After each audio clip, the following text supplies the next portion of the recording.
Salam əziz abituriyentlər və dəyərli izləyicilər, hər birinizi xoş gördük. Dövlət İmtahan Mərkəzinin 5 aprel 2026-cı il tarixində keçirilmiş olduğu imtahandan short text və mətnin izahlarına baxaq. Qrammatikanı az öncə kanalda paylaşmışam, oradan baxa bilərsiniz. Biz isə başlayaq 5-ci sualdan, yəni short textdən. Bu arada imtahan qrammatika suallarına baxdıq, asan düşübdür. Ümid edirəm ki, digər zonalar üçün də asan düşər. 5-ci sualda short textdir. Burada cavabımız birbaşa doğru üzərindən izah edəcəm. Mətndə sizə yerini göstərəcəm. Deyir ki, deməli, agency asks passengers not to forget taking their passports and tickets. Deməli, bu agentlik sərnişinlərdən xahiş edir ki, yəni deyir ki, pasportlarını, yəni şəxsiyyət vəsiqəsini və biletləri götürməyi unutmasınlar. Baxaq.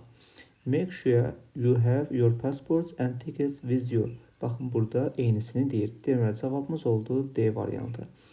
Vaxt baxımından yəqin ki, sadəcə doğrulan yerini göstərsəm aydın olar. Çünki yanlışlar onsuz da mətndə yanlış formada görəcəksiniz. Hər hansı sual qaranlıq qalırsa şərhə yazın, sizə oradan köməklik göstərəcəm. 6-cı sualdan başlayaq. Yəni, davam edək daha doğrusu. 6-cı sualda son cümləyə Y-yə baxırıq. Teachers should take their lunch with them to the picnic. Müəllimlər öz yeməklərini, qəlinatlarını piknikə gətirə bilərlər deyir. Deməli, burada ən başda dear teachers deyir, əziz müəllimlər və sondan ikinci cümləyə baxırıq. Everyone should bring their lunch. Yəni, hər kəs yeməyini gətirə bilər deyir. Yəni, özü gətirir. Ona görə nə oldu cavabımız? 6-da Y variantı. 7-ci sualda məktubu yazana və müraciətə fikir vermək lazımdır. Dear Kathleen, sonda isə love Mary, sevgilərlə Mary. Deməli, məktubu Mary yazıbdır. D-yə baxırıq. Mary deməli təsvir edir, deməli Kathleenə öz əmisi uşağının evini təsvir edir. Baxaq. Əziz Kathleen, mən səni öz deməli ad günümə dəvət edirəm. Deməli bu ad günündə mənim əmi oğlumun və ya əmi qızımın bu həftə sonu, bu 5-ci günü evində olacaq deyir. Let me explain to you how to get there deyir. İcazə ver sənə izah edeyim ki, ora necə getmək lazımdır. Və sonra yolu belə deyə təsvir edir. Deməli, Mary describes the way to her cousin's house to Kathleen doğru cavabdır. Yəni, D variantı. Bu da short text. Gedək mətnin suallarına baxaq. Mətn çay haqqında olan bir mətindir.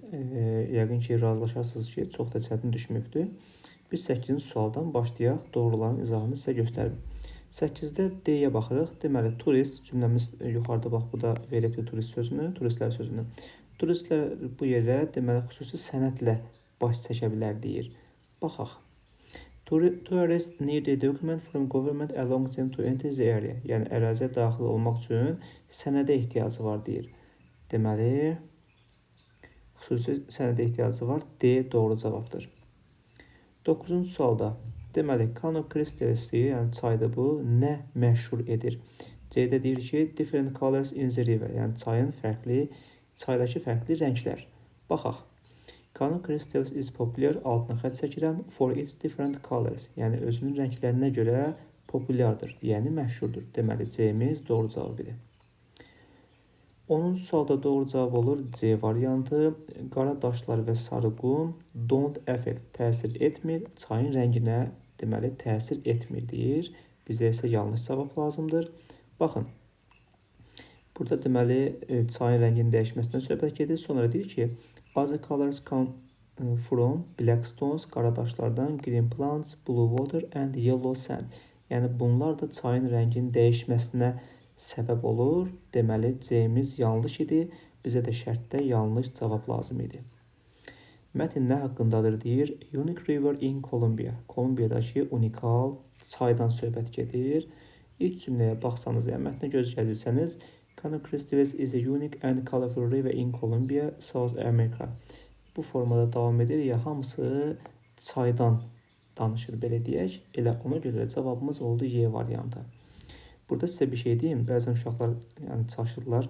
Məsələn, tutaq ki, Kano Crystaldan söhbət gedir.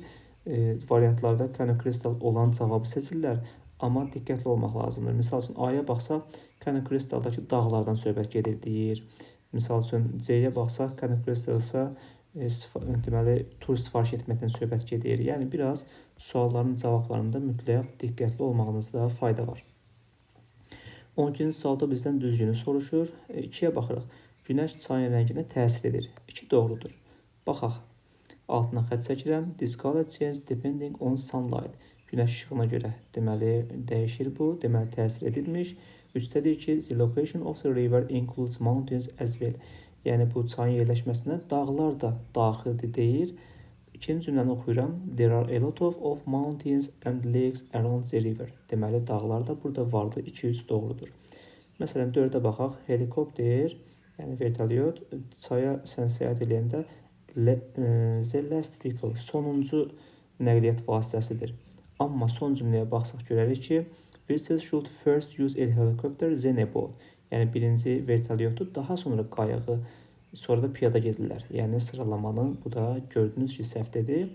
Bir də deyir ki, only guide can book a tour to Cano Crystal. Sadəcə bələdçi deməli Cano Crystalsa tur sifariş verə bilər. Amma təbii ki, sadəcə bələdçi yox, turistlər falan da vardı. Burada qeyd etmişdik. Belə dəyərli abituriyentlər, ümid edirəm ki, hər biriniz üçün uğurlu və xeyirli nəticələr olar.